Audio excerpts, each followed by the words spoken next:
And there we are, apparently. I'm never quite sure because it kind of does this weird flashy thing after it says you're live. And so I'm like, what's going on? And it kind of freaks me out. So, as usual, coming in a few minutes early, giving people time to get in here if they can make it and get their notifications if they're so blessed by YouTube to get them. And just a reminder, just like I put in the chat, that if it freezes and I have to start another stream, I have another stream ready to go just in case. It's my backup, and it's always linked in the description box down below. It's the way I do it from now on because this seems to happen frequently now. And just keep in mind that that backup show is set to private because I don't want people going in there and then wondering why I'm not there. And then if I don't need it, I delete it. If I do need it, I set it to public so then it's easy to find. And if I'm already at the end, pretty much at the end of my show, and I get cut off, I won't start a second stream. Just know I will make sure that in the chat, you'll know what's going on. So I'll say, hey, I'm going to go ahead and go to the backup stream. So make sure you go to that link, yada, yada, yada. So here we are. I see Deb's here, Lavender and Linen. Teresa Bedison, hello from Georgia. Sandra D, hello, hello. I think there's more in here. Who's your pioneer? Denise. I'm just going to read first names. So cool.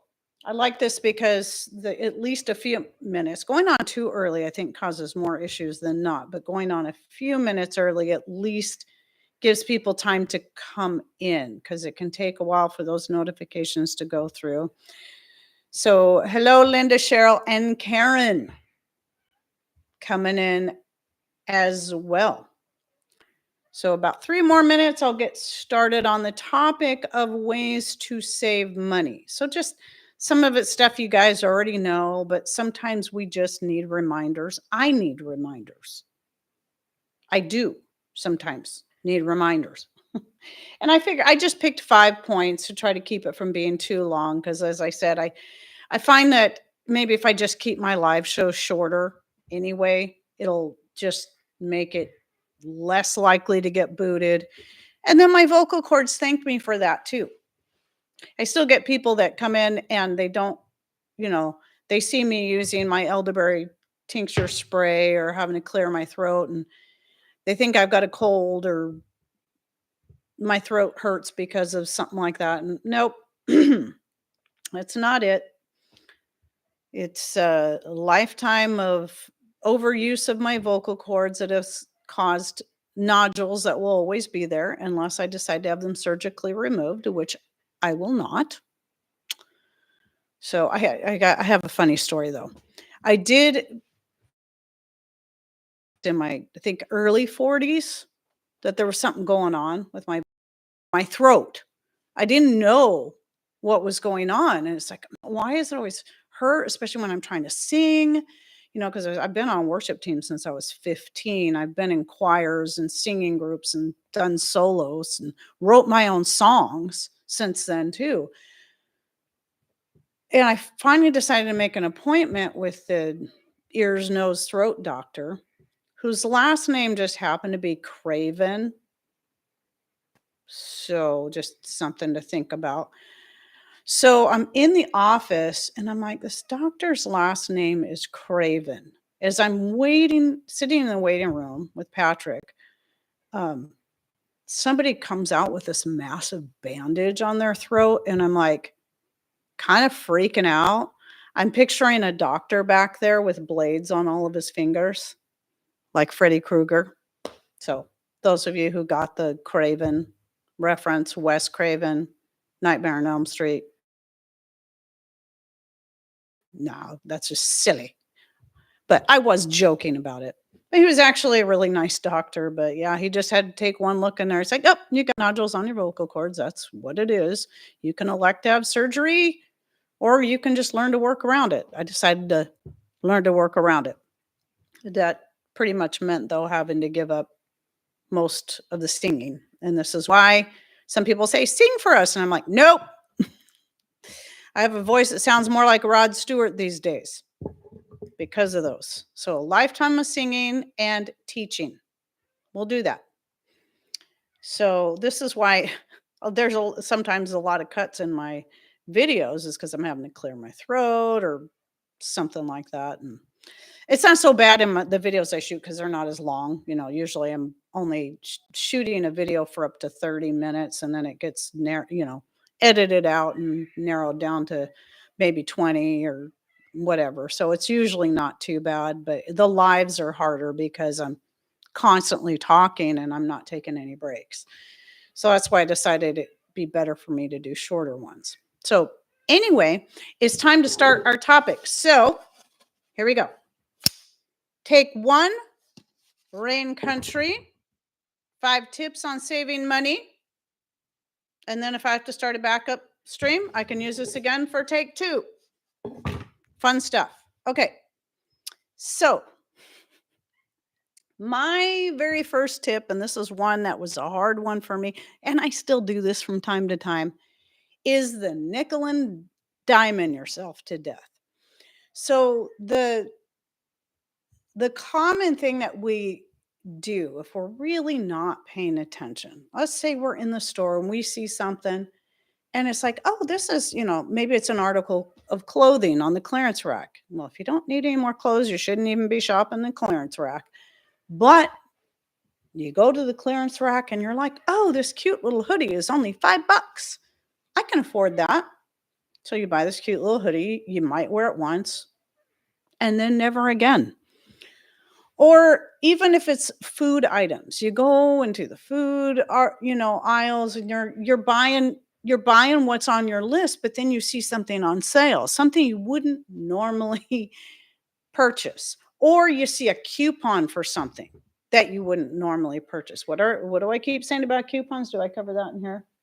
Make sure that's not a separate point.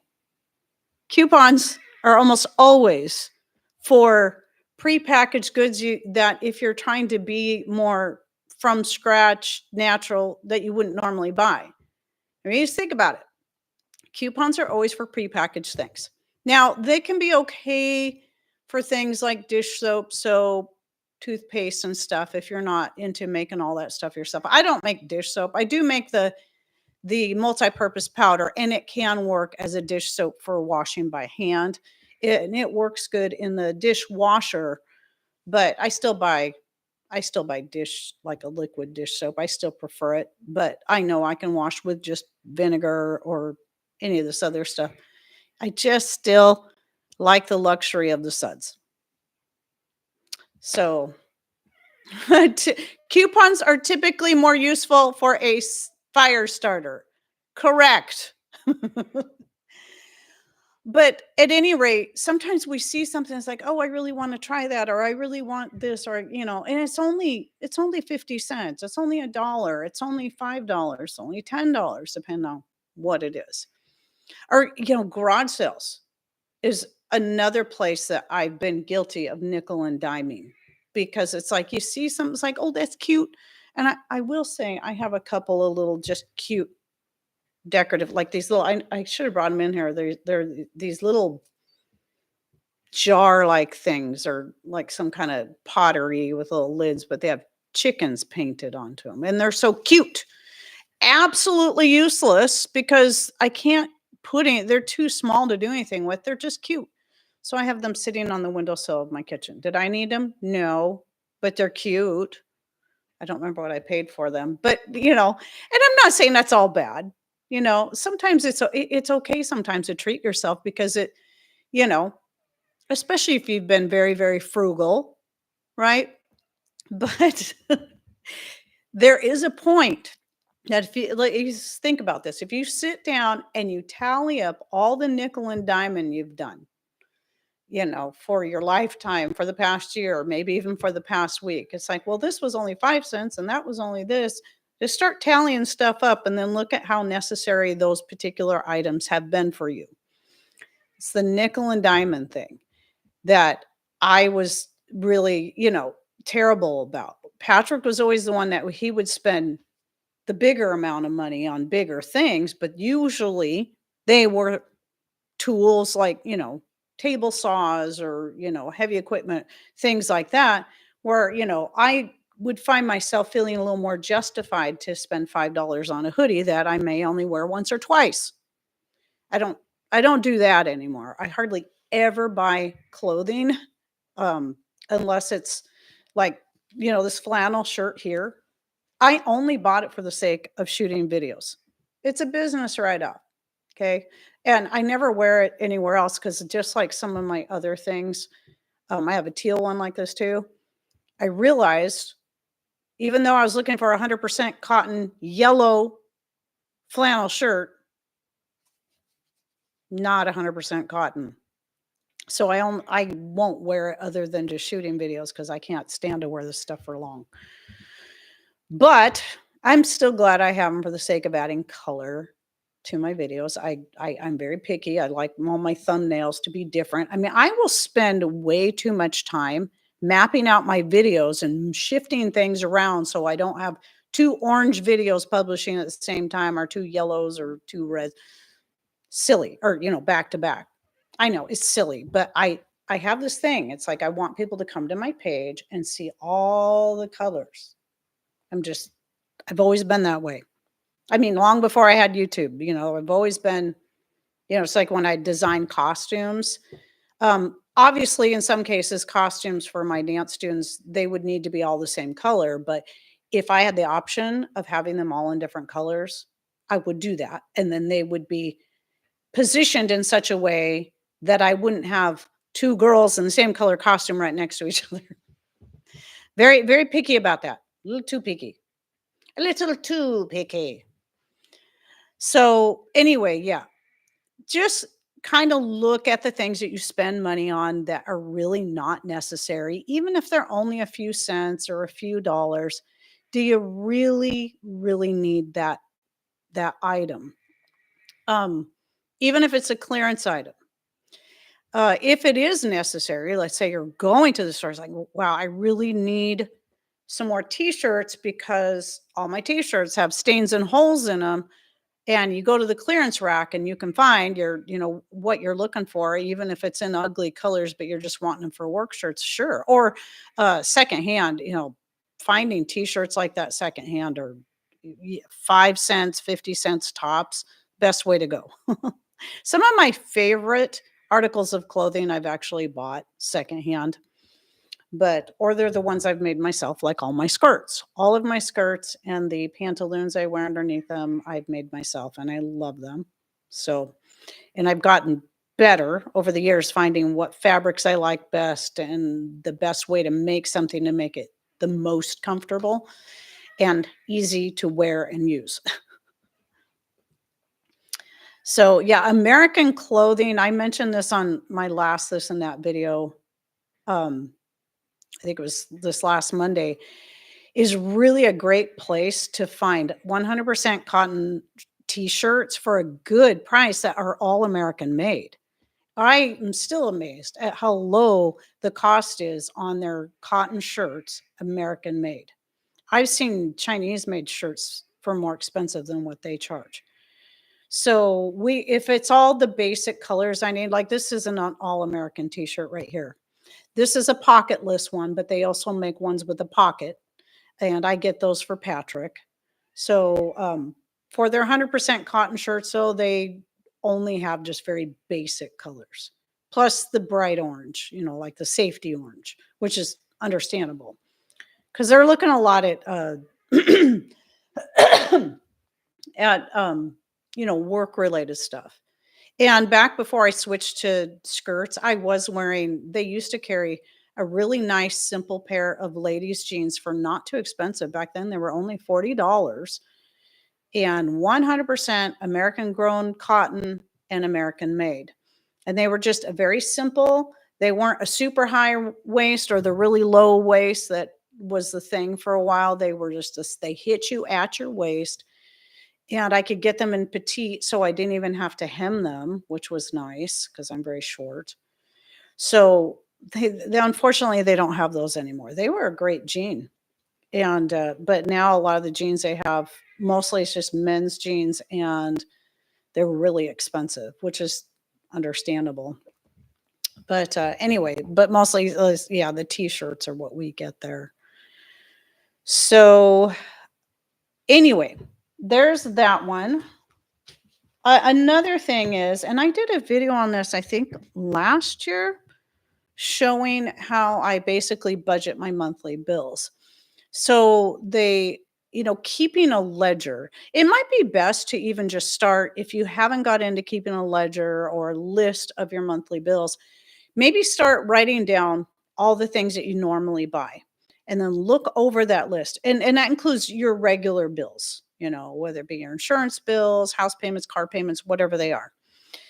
Um, Write all of that stuff down, all of it, what you typically spend weekly on groceries. And then look at your list and try to figure out what can I cut from this list. Obviously, important payments like house, if you're still making payments on houses and vehicles, those are important, insurance payments and whatnot. But are there things within that list, like maybe certain streaming services that you can cut that are just totally unnecessary? And of course, that's going to vary per person. Some people may find their streaming services very necessary. So there's no judgment here. If you guys are spending money on certain things, but because the thing is maybe you have a streaming service for entertainment purposes, but you don't do anything else. You don't go out to the movies, which costs what, $200 a pop anymore. I'm just throwing numbers out I'm exaggerating to make a point, but who knows? Maybe it does now because I haven't been to the movie theater and I don't know how many years because I'm not interested. Popcorn is what, $75 for a large bucket? Forget it. Forget it. No. And even if I did, I still sneak my own treats in. We used to do that. Anyway, so yeah, I mean, if you're cutting costs in other areas that would be far more expensive anyway. I mean, because for us to go to a movie theater, we have to drive at least 60 miles to get to one. So that's a whole day. You got to drive there and then you want to make a day out of it because just like I spent the money on fuel and the time and the wear and tear on my rig to get in here, I'm going to do some shopping at Costco. So at any rate, yes. I mean, it's okay to make certain allowances. There's nothing wrong with treating yourself. Just look at other ways that, okay, if you feel this is important, what is something else you can cut to make up the difference? So, yeah, I got rid of Amazon Prime. I got rid of Netflix a while back. I said, when I filled out I think I told you guys this before, when I filled out the little thing, it's like, why are you leaving? It's like, because this is nothing but trash and it's time to take out the trash. I literally typed that into my reasons why I was getting rid of Netflix. But now for, this actually second month, and I may probably cancel or change it to a year long subscription. I'm doing the Angel. I'm really liking it. It's nice to actually have clean shows without all the cussing, and a lot of them are inspirational. And they keep having new stuff come out. I was going to try it for a month and decided we'll do one more month. And then maybe I'll cancel it for a while and then come back and renew it and then do for a whole year. I don't know. But at any rate, I don't have all those other subscriptions. But if I had, I could cut the Angel one, right? YouTube is free. There's a lot of stuff on YouTube I can watch if we need entertainment. But right now, that's just a splurge. That's something that I am splurging a little bit on. It's kind of a treat. So, but yeah, if you write down a ledger, keep a ledger of your expenses, and then try to narrow that down to just the important things. And what I used to do when I was, before we had, our own food stores and I was able to order a lot of stuff online and I was having to go to the store on a regular basis, I would make a budget of how much money I was going to spend at the store that week. And I couldn't go over that. I was very, very strict about that. It didn't matter if it was $25 or $50 or $100. I would not allow myself to go over that budget. I was very, very strict. If I and I realized, okay, this is going to come to more, something's going back. That's just the way I did it.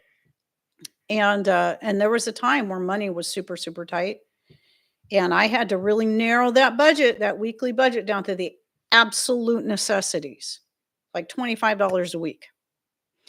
And thankfully, by then we already had some food storage, we had some money in savings, and we were just doing the best we can to just cut out all of the excess, and do as many things from scratch so that I could get away with doing that. So that was number 2.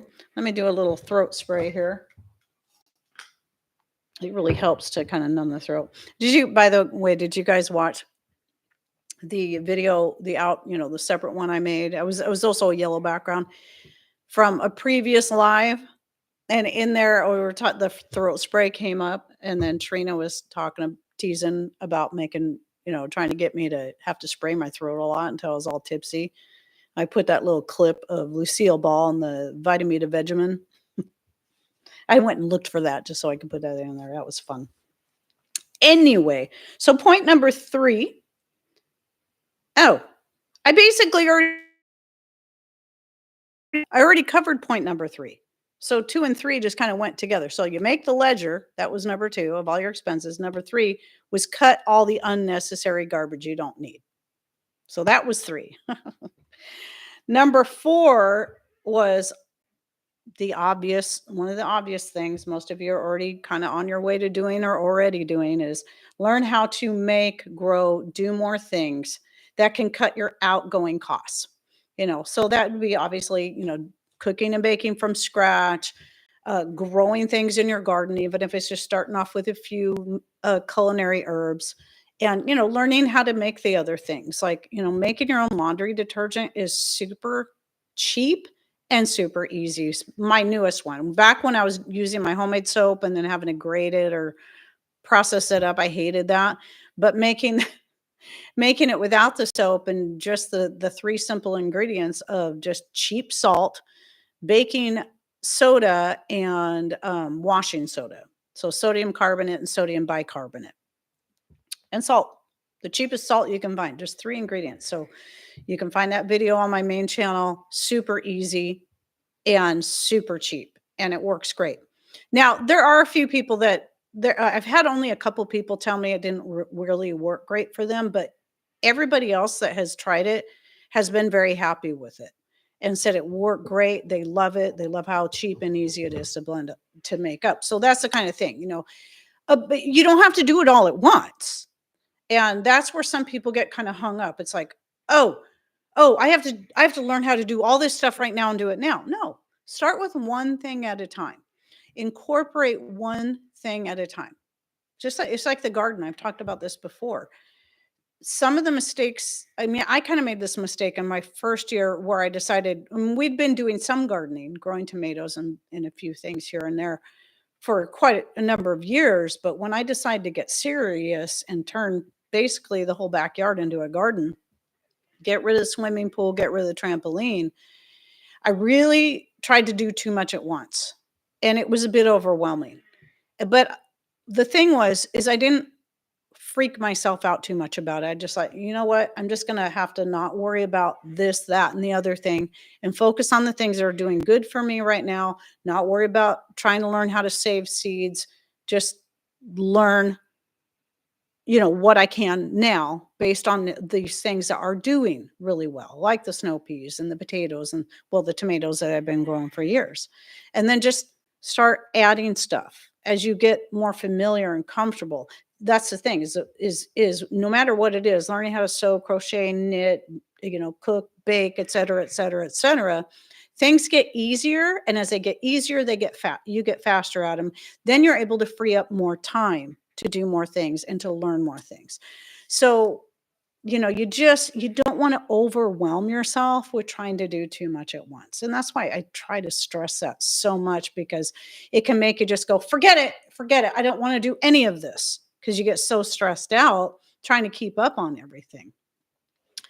So anyway, that was point number 4. And then point number 5, uh, find ways to upcycle or repair items.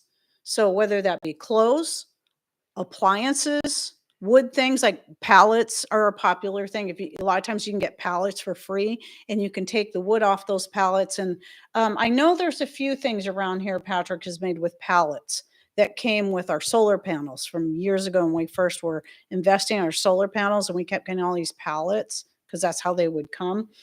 And then he took those he made those little boxes, wood boxes for holding my canning jars, be they empty or full, out of pallets. He's taken, when he had to redeck his equipment trailer, he took the decking off of that because there was a lot of that wood that was still really good, but there was a lot of that was rotten. That's why he had to redeck the whole thing. Took that wood, built this countertop, but that's back here, built the cabinet in our back bathroom here out of that. And I think he's probably made a few other little things. He's used old fence boards to make shelves. And so, that's just the wood stuff, taking apart different old clothing and recycling that fabric and making it into something new. Taking old t-shirts and using them as cutting the sleeves off and cutting them into 2 big pieces or 4 or 8 smaller pieces and using them as paper towel replacements. So there's so much. And I've done, I did a live on recycling and upcycling that you can go back and find. Well, I did make a separate video out of that too. I have a few videos. In fact, I have a whole playlist on my other channel, my main channel, on recycling and upcycling, where I just pick okay, t-shirts, jeans, sheets, and so on. So there's just so much you can do by just upcycling and recycling that can save you a lot of money, and learning how to at least hand stitch, because there's a lot of repair work you can do with hand stitch. Recent things I just mentioned was, the guy that leads up our fellowship group, he had a couple of hunting vests that he cannot find them anymore. Cabela's was putting them out. He goes, I cannot find any more made like this. And they're the perfect bird hunting vests. And he wanted me to make one. And I'm like, I don't feel comfortable taking on that big project, because as I look closely at it, I'm like, and it would cost a lot of money just for the parts and pieces. I said, but what I'll do is I'll repair or strengthen up anything that needs fixing. And I thought there was a lot of it I'd be able to do on my machine, until I went to try to do it on my machine and realized that it was just too hard to work around so many of all the little parts and pieces, that most of what I did on his vest was by hand. Most of it was hand stitching. You learn how to do hand stitching. You don't have to use electricity. All you need is a needle thread and maybe a couple of thimbles, and maybe a needle threader, especially if you're older and your eyes are bad. Oh, that reminds me. So a lot of people were talking about how I can't thread a needle anymore, even with my reading glasses on. Well, you can actually get, and we have one around here. I can't remember why I got it, but it's now out. I got it for myself. It's now out in Patrick's shop. He uses it more than I do. But you can get like a lighted magnifying glass. Like the magnifying glass is about that big. And then it's lighted around the outside, and it has a stand, and you can adjust that stand so that you can use that. And you can get pretty high powered ones, and then you can just look through that magnifying glass and use that. That might work better for people than, your standard reading glasses. Because some people were saying, even with a needle threader, where it's got the metal wire, you stick it through the needle, even with that, they were having a hard time. Look up, you can find them on Amazon. We got that one on Amazon, but that particular one is no longer available. I know, because I was going to try to find the link to send to someone. It's like, darn, that one's not available. But yeah, you can do something like that. So, but yeah, start off with hand stitching. I think that, when it comes to any of that kind of stuff, start off with hand stitching, because once you have that down, you can repair pretty much anything. Obviously, for heavier weight things, you just need a thicker thread and fatter needles, stronger needles for handling that. So, what else did I have in here? Learning how to change the oil in your vehicles, replace the oil filter, air filter, or even doing minor repairs on your vehicle. There's a lot of repair work that he's not a mechanic, but he's done a lot of repair work on all of our different rigs, from the heavy equipment to just our car. He's replaced the window regulator in the car. He's replaced a window regulator in our Toyota truck and in our GMC. Both of those went out. On our GMC pickup, first one, then the other one, he replaced those himself. He's not a mechanic. He's not an auto body kind of person. He just figured it out. And some of it was simply watching YouTube University. Then he can turn around and share what he learned and how he did it with other people. So there's a lot you can do. And I mean, one of the first things I learned to do when I got my first car was how to change the oil and the oil filter and the air filter myself. It's not hard. It's not hard at all. And obviously still got to buy the filters and whatnot. But and that's something else too. This is in regards more to stocking up, but we always keep extra filters and oil on hand. So, if you got to replace something, don't buy just one, buy two for that same vehicle, or three. And especially now, because prices are only going to get higher on that stuff, at least for a while. And so if you get that stuff and have it on hand now you have it ready when you need to change the oil, or the oil filter, or the air filter, or the fuel filter, for that matter. Those usually don't need changed as often, but that can still happen where those need to be changed.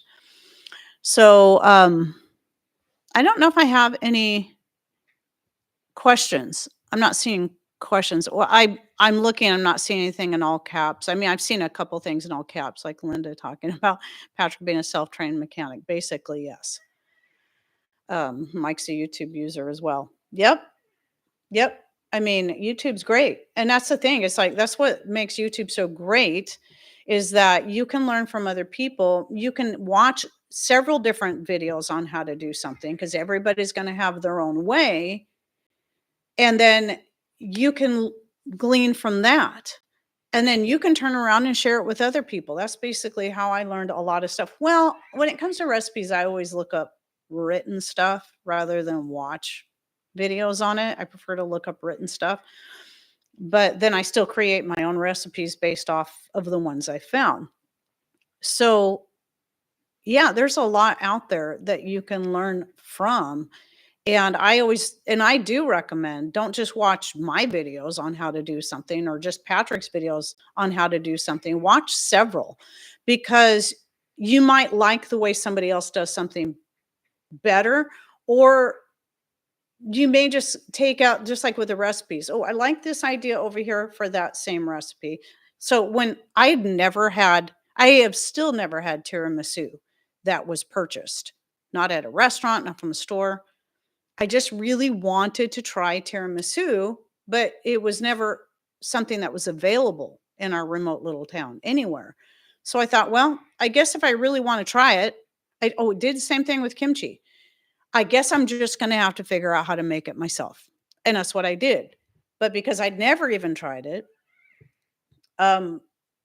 never made it, I looked up for both of those. I looked up several different recipes and took the ones that sound the best to me, the elements out of each one that sounded best to me, and then made up my own recipes from there. So I even made up a raspberry tiramisu recipe. Though I haven't made tiramisu in forever, and I don't have any videos on it. Sorry. But I learned how to make the ladyfinger from scratch. And then mascarpone cheese is about impossible and very expensive to find. But I found that you could take cream cheese and ricotta cheese and blend them together and get a very similar result to mascarpone cheese, if that's something you can't find in your area. Because back then, I think they might have some down at the store now, but back then, No, you could not find that mascarpone. No, you couldn't find that anywhere. So, yeah. But yeah, I haven't made tiramisu in forever. I need to do that again sometime. But then you know why I don't is because it's not Patrick's favorite thing because he doesn't typically like anything that has cream cheese or sour cream in it. That kind of cheesy stuff. He'll eat it, but it's not really his favorite. So he doesn't like cheesecake either, which is why I don't make cheesecake because you know who's going to end up eating it all? So pecan pie, same thing. I absolutely adore pecan pie. Don't make it because I'd be the only one here eating it. I don't I don't need pecan pie. So I just let somebody else make it at some event and then I get to enjoy every now and then a piece of pecan pie. It makes it all the more special. I've made pecan pie before and I've made cheesecake. Okay, so my youngest son, that's what I would make him for his birthday because he absolutely loved cheesecake, but he didn't like pie. Like he liked cream pie. Like he loved my chocolate cream pie, but he doesn't like any cooked fruit. So he never would eat jam or anything like that. Doesn't like apple pie, doesn't like peach pie, doesn't like any kind of cooked fruit pie, but he'll like cream pies and he loves cheesecake. So that was my chance to make cheesecake was for his birthdays. I'd make I'd make a couple. I think one time I made like a key lime cheesecake and like I'd make just a basic like New York style cheesecake. And one of his favorites is the cappuccino cheesecake, which I think I do have a video on my main channel about that one. It's old video, but I think it's cappuccino. Was that one the cheesecake or was that just a cream pie? I don't remember because I think I've done both. And I think I have a recipe for peanut butter cream pie too, which is also quite good. Something else I have not made in a long time.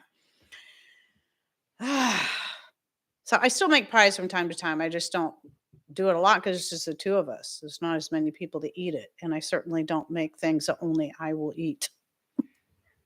It's like the pumpkin. I totally forgot to mention the pumpkin spice rolls I had in the picture of my show, my previous, my pre-show live from the other channel.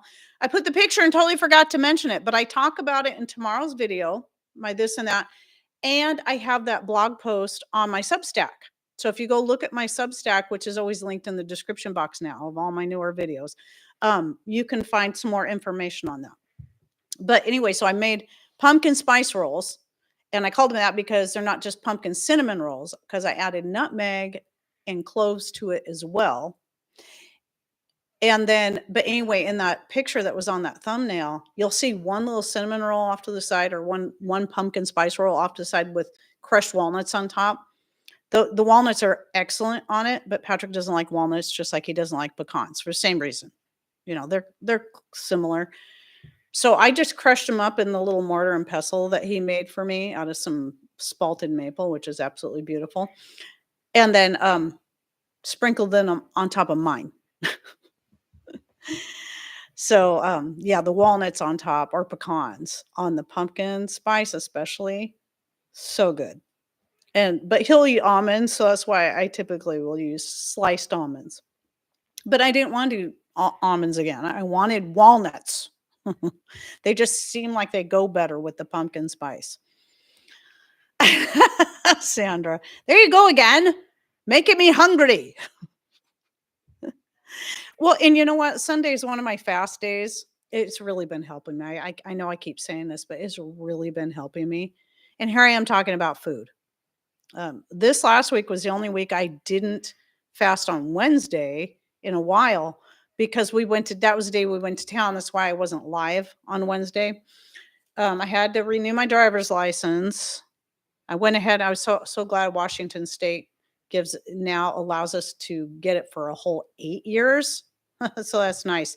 But yeah, we can't even renew our driver's license locally anymore. We have to go clear to Port Angeles. So we made a half a day of it. And we went to Costco and stocked up on a crud load of stuff. People are, like, oh, you must be stocking up. Yeah, we're from Forks. We don't get in here much, maybe once or twice a year tops. And then we went to the feed store and got some more chicken feed so we can stay stocked up on that. So we're trying to make the most out of everything. But then it was like, that is probably the last time we ate out was about 5 years ago, 4 or 5 years ago. It was when the restaurants were open, but they were still requiring you to wear masks or eat outside. So we ate outside and we went to that same restaurant, the Black Bear Cafe. I just love the feel of the restaurant, and they have really good hamburgers. And so we splurged. No, it's not the healthiest thing going out to eat. Don't trust much, but it's like, you know what? We haven't done this in about 5 years. So let's go out to eat. We're here. And I'm glad we did. I really have a hankering for a good hamburger and some French fries. So anyway, question: what company do you order your linen sheets from? If you go back to the video, I have a video on my main channel, just Rain Country, that which is always linked in the description box, by the way. There's a video on there where I talk about the sheets, and I provide a link to those. I can't gather it for you right now. But yeah, I did provide a link. They were on Amazon. The unfortunate thing is I really thought I was getting ones that were made in Europe. And because that's what it said it was French linen. Well, the linen was French, but they were still made in China. So I was a little disappointed, but I still love them. They're still great sheets. But, you can look around. I don't know what that is. Hoosier Pioneer. Mel's Hole. I had never heard of it. I don't know what that is. So, and then as far as linen fabric, there's a place called 3H Linen was where I bought the linen for making, especially because of black. I couldn't get the black on Amazon, where the place that I was buying through on Amazon, which by the way, linen has gone up a lot within the past year since I first started buying a bunch of linen. I'm glad I bought what I bought when I did. I still have a bunch in stock for making more skirts or whatever I need to make. But yeah, the black linen I found on 3H Linen. So it was called, 3H Linen. So did we lose Deb? Did she have to go? I know she was here. Oh, wait, no, she's there. She's still there. Hi, Deb. Okay, I have a washer that is water saver if you select that. Oh, okay. I was just checking to see if she said, hey, I got issues. I got to go. There she is. I'm here. Not like I expect you to comment every 5 seconds. I was just curious if you're still here. It seemed like there was something else I was going to say. So right now, I mean, I'm done with my main topic. So I'm just going to let you know right now, if I get cut off, I won't be starting the second stream because I covered everything I needed to cover. So now I'm just hanging out, for as long as I can. I just wanted to get through the main topics, but yeah, feel free in either the chat or in the comments below this live stream. Once you can't actually comment until after the live is over, but to throw in some of your money saving tips, please do that, because we all, even if it wasn't for tariffs, prices were still going up. Even if it wasn't for that, we can always it's always a good idea to find ways to save money, because you just never know. Ellensburg is a hop and a skip from Forks. Not quite, Brandy. Maybe compared to people who, like Deb, who live in Florida, I would say Ellensburg is probably at least a 6-hour drive. Some people don't realize just how remote we are until they drive here. I always wonder the Twilighters that come out here to see the area, if they're like, wow, that was a long trip for this. We do have a lot of other beautiful stuff. Forks has always been kind of a touristy kind of town anyway, just because it's on the way to like the rainforest, and we have a lot of beautiful beaches around here. So, it wasn't always just about Twilight. That stupid stuff. Sorry if anyone out there loves Twilight. We do not. We don't hate people that come here to see our town because they love Twilight. I just I thought we watched the first 2 movies. We're not at all interested in reading the books, and the only reason we even watched the first 2 movies is I was kinda curious to see how they portrayed our town and the people in our town, and I'm like, "These are dumb. These are dumb." They made the teenagers look like complete morons, and I'm like and the only things in the movies that were even from Forks, because they weren't filmed here, was at least one of our Letterman football players' jackets and a couple of the signs. Well, they were actually the real signs, like the sign coming into our town, there's one on each side, and then the Forks High School sign. That's the only thing at least in the first movie that was even from our area. None of it was filmed here. So I think people sometimes think they're gonna come here and see everything they saw in the movie. It's like, no. And by the way, the Columbia River does not go through Forks. Hello? That's what they kept showing in the movie, at least in the first movie. And then we suffered through the second movie. Me and my sons, we made fun of it the whole time, and then it's like, "That's it, I'm done. I don't wanna watch any more of this silliness." It's so sad what the series Yellowstone did to our area. I haven't seen it, Vicky. I've heard some good things about the series, but I haven't seen it. But I hear ya. There's my biggest issue with the tourism is that and it hasn't been that bad. Of course, I hardly get out to see much of it anymore, but it was so bad that you would have people that just come through here. Not all of them were this way, so I don't wanna paint everybody in a bad light, but a lot of the tourists that would come here, especially the ones that would come from Seattle, were so disrespectful. They would not kidding you. If they saw something like the welcome to Fork sign or something like that, they would literally slam on their brakes in the middle of the road. And one time my husband was coming, he was driving his dump truck coming into town, and these people slammed on their brakes when they saw the sign, and he almost rear-ended them. Thankfully, they got their little behinds out of the way just in time. And I almost ran over a pedestrian because and I could always tell they were from Seattle because they would, on Main Street, walk right out in front of you. They wouldn't even look. They'd just walk and expect you to stop for them. It's like, hello, the crosswalk is just right there.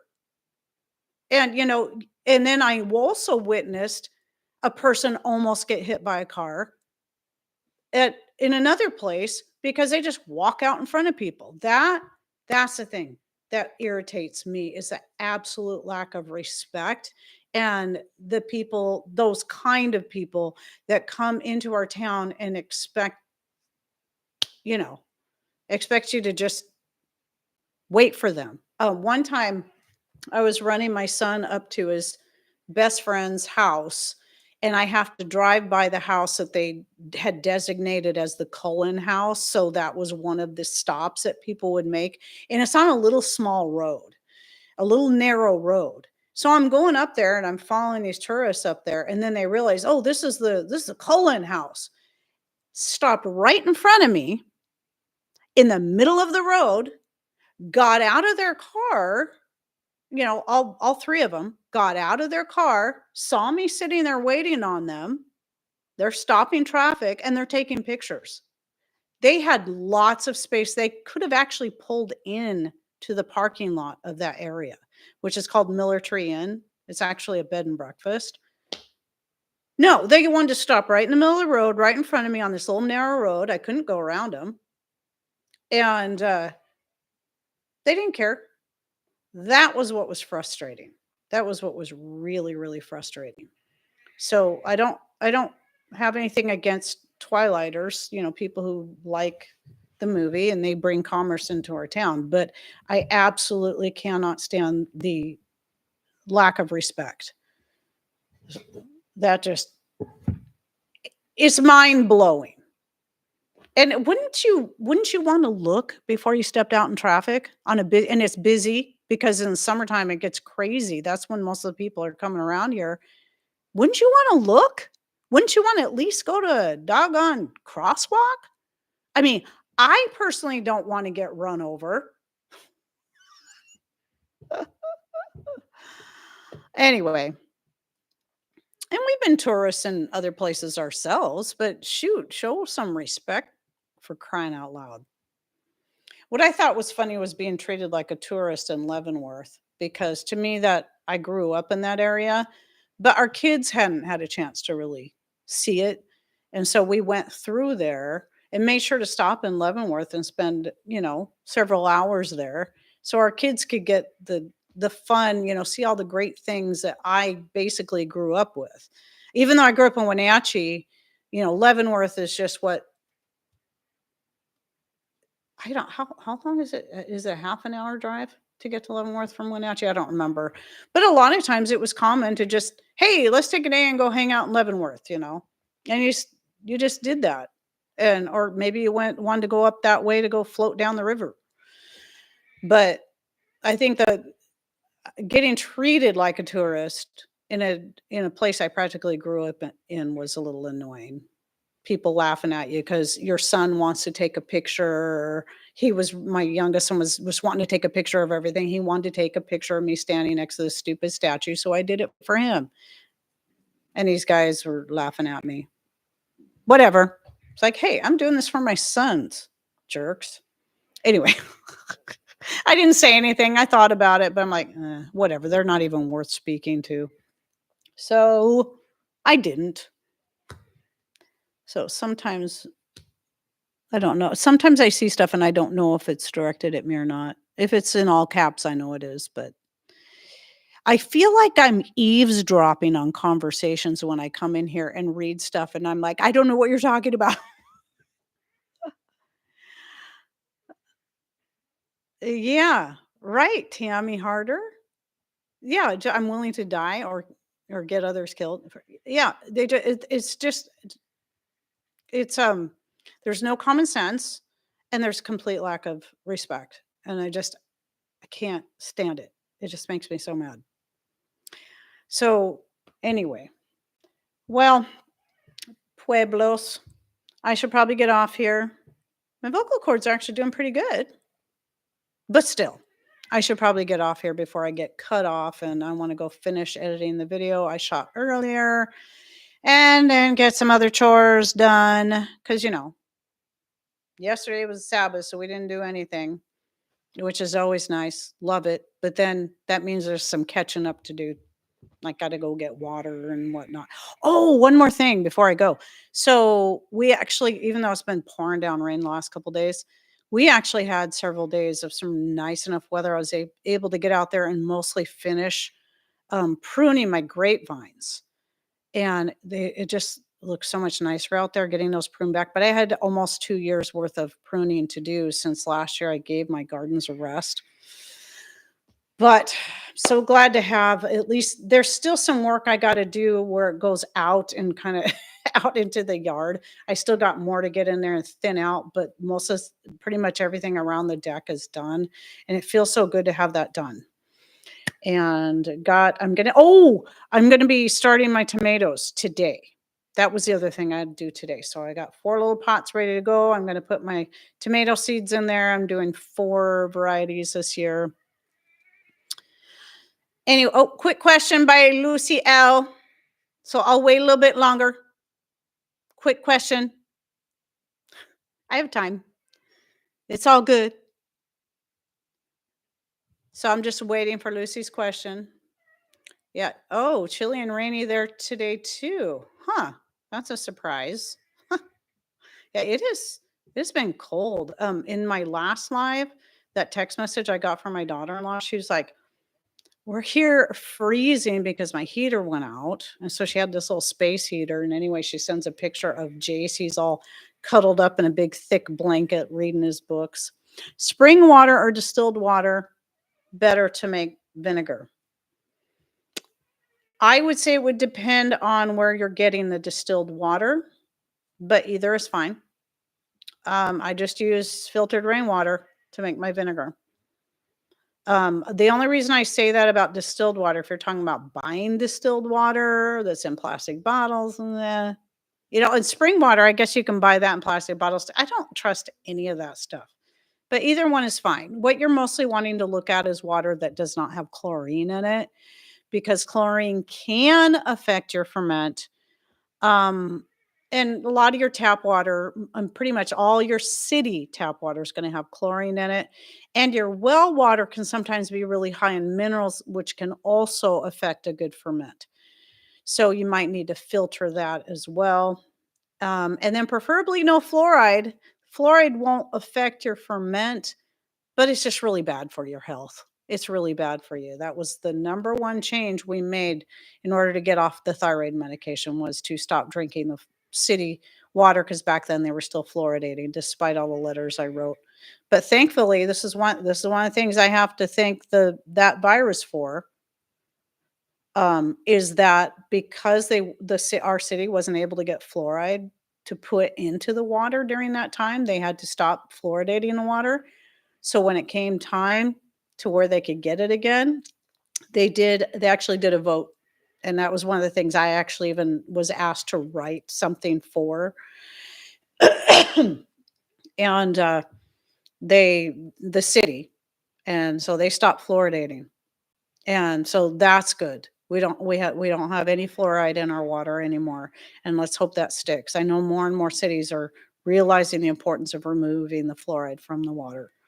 It's really important that you avoid that as much as possible. Well water that has been softened, I guess it depends on what it's been softened with. So, and Berkey, yes, I use Berkeys, but there's other types of, brands of filters out there you can use. That's what we use. That's what we've used since we started doing that. I don't even know how many years ago, 10, 12? I don't even know how many years we've been collecting and filtering the rainwater. Somewhere between 10 and 12, I'm pretty sure. So I see Tyler stopped in here again. Maybe he's been here the whole time. He's just been quiet. I know he kind of stopped in at the last one too. So anyway.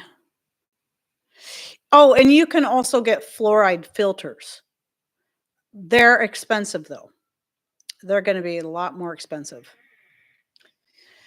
So it just was a lot better for us to get the rainwater, to collect the rainwater and then just filter it ourselves. And I don't even have to worry about the fluoride.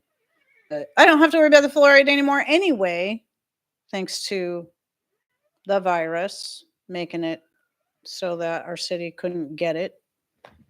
But the salt is to wash the membrane during the off cycle. I know that years and years ago, when I was a little kid, I don't know if anybody remembers these, but where we lived at the time, we had hard water. And my parents got one of those water softeners. It's like this big plastic thing, and you filled it up with these salt tablets that were about that big. Does anybody remember those? I remember we had those. And I know this is going to be awful, but I used to sneak those little salt tablets because I always had such a salt craving when I was a kid, and I'd carry those things around with me. I have no idea if those were just salt or not. They just tasted like salt, but I'm wondering, was there other garbage in there that I didn't know? Because my parents didn't know. Terrible. I used to do that with rock salt too.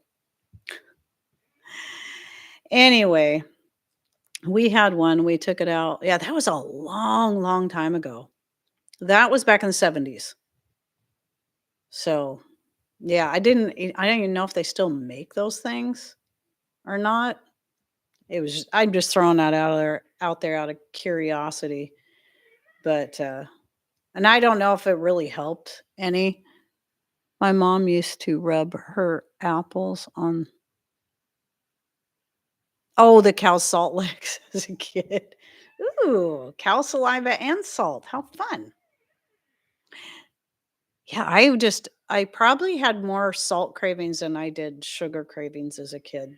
Not that I didn't like sugar, but I was always craving salty stuff. And so was my brother and my aunt, who's the same age as me. Well, no, she didn't know. She wasn't much into salt unless it was lemons with salt. And we used to eat love our favorite snacks were a lemon cut in half with salt. That was our favorite snack. I mean, that was a really big treat for us as kids. Like, yay, lemons and salt, lemons and salt. Yum. I still like it, but I haven't had it like that in quite a while. To make a brine used to flush the collected minerals off the membrane. Oh, okay. See, Tyler, I wasn't sure how that worked because that was such a long time ago and I was just a kid. And I didn't know, I thought the salt was to go in the water. So I was concerned that maybe if the water, I mean, I never tasted salty. So